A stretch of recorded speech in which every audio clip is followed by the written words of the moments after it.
you got the call last Tuesday. Maybe it wasn't even an emergency. Maybe it was just your mom, sounding a little more tired than usual, a little more confused about something small. And after you hung up, you sat there for a moment, thinking, she's 3 states away. What am I supposed to do with that? Or maybe you've been carrying this for a while, that low hum of worry that lives in the back of your mind every single day. The guilt when you can't visit, the frustration of trying to coordinate care from a distance, the fear that something could happen and you'd be the last to know. If that's you, this video is for you. Long-distance caregiving is one of the most emotionally complex situations a family can face, and yet millions of families are doing it right now, quietly, imperfectly, and with enormous love. Today, I want to give you a real, practical roadmap, not vague advice, actual steps you can take, tools you can use, and a new way of thinking about what it means to care for someone from far away. Here's something I want you to hear before we go any further. Being far away does not make you a bad son or daughter. It does not mean you love your parent less. Life is complicated. Careers, children of your own, circumstances that brought you to where you are. None of that erases your care. What it does mean is that you have to be a little more intentional, a little more organized, and willing to ask for help, not just for your parent, but for yourself too. So let's build you a plan. The very first thing long-distance caregivers need to do, and most skip this step, is get a clear, honest picture of where things actually stand. Not the picture your parent gives you when you call and everything is fine. The real picture. That means asking some specific questions. When did you last actually see them in person? What does their daily routine look like? Are they managing their medications? How are their meals? Are they getting out of the house? Do they have friends or neighbors they see regularly? And here's the one that matters most. Who else knows them on the ground? Who is their doctor? Do they have a neighbor who checks in? A friend from their daily routine? A local family member? Your most valuable asset as a long-distance caregiver is a trusted person who is physically present. Find out if you have one.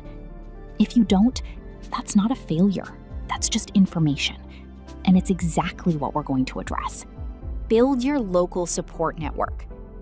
Think of this as building a small team around your parent, even if your parent doesn't think they need a team yet. The first layer is people who already exist in their life.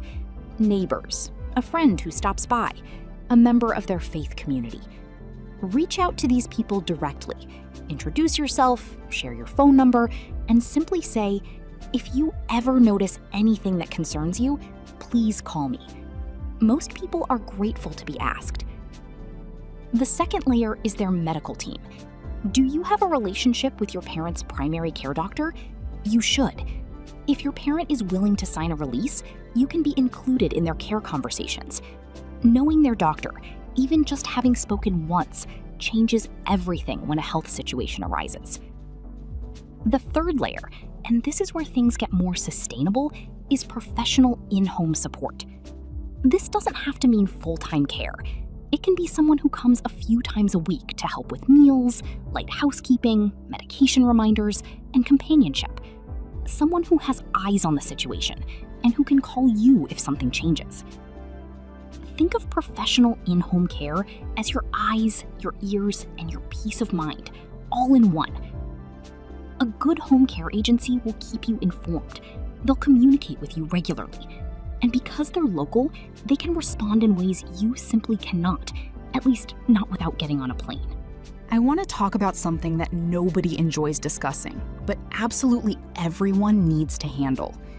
If you do not have the right legal documents in place, a medical or financial emergency can turn into a nightmare, not because of the emergency itself, but because you legally cannot act on your parents' behalf. Here are the 3 things every family needs, and I mean needs. Number 1, a healthcare proxy, or medical power of attorney.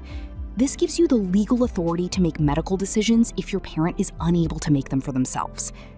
Number 2, a durable power of attorney for finances. This allows you to manage accounts, pay bills, and handle financial matters if needed. Number 3, a copy of their advance directive or living will. What are their wishes if they become seriously ill? This document makes sure those wishes are honored and spares you from having to make impossible decisions in a crisis without guidance. If these aren't in place, please make this your first priority. An elder law attorney can help, and many of these documents are more straightforward to set up than people expect. Technology has genuinely changed long-distance caregiving, and I want to share a few things that actually work without making your parent feel like they're being monitored. Simple video calls, whether it's FaceTime, WhatsApp, or whatever your parent is comfortable with, are more powerful than phone calls. You can see their face. You can see the kitchen behind them. You pick up on things you'd miss otherwise. Medication management apps and automatic pill dispensers can be a quiet game changer for families worried about missed or doubled doses. Some dispensers even alert a family member if a dose is skipped. Medical alert systems, the kind worn as a pendant or watch, give both your parent and you a safety net for fall emergencies. And for families open to it, simple home monitoring, like a sensor that tracks whether your parent has moved around the house normally today, can give you daily reassurance without cameras or invasion of privacy.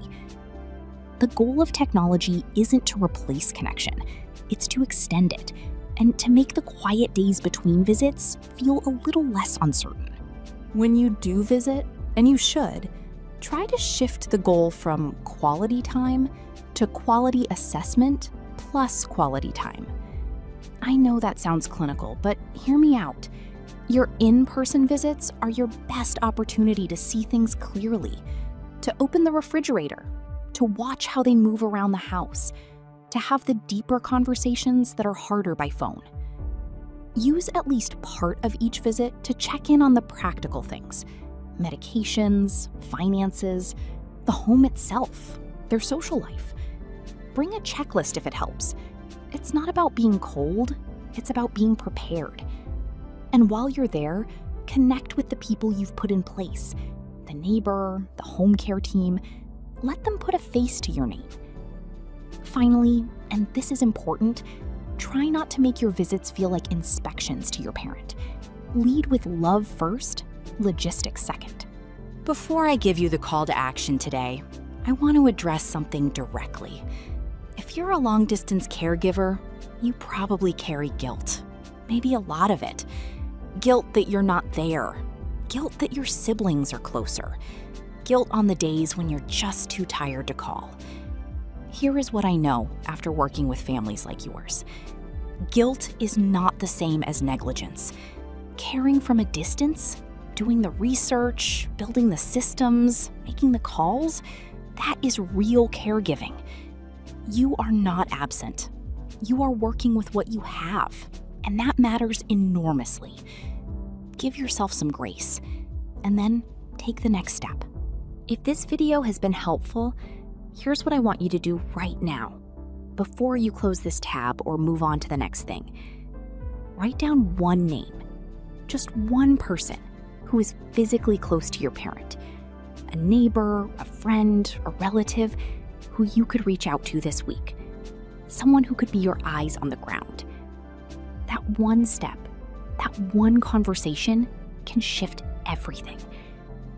And if the honest answer is that there isn't someone, that your parent really is alone in a meaningful way, then contact us. We can help look for professional resources in your area. No commitment, no pressure, just information that could change the picture entirely. I've also put together a free long-distance caregiving checklist in the description, a one-page document that walks through everything we covered today, so you don't have to hold it all in your head. If this helped you, please share it. There are so many families carrying this quietly, and sometimes the most helpful thing is just knowing someone understands. Subscribe so you don't miss what's coming next. And as always, take good care of yourself, because you can't pour from an empty cup.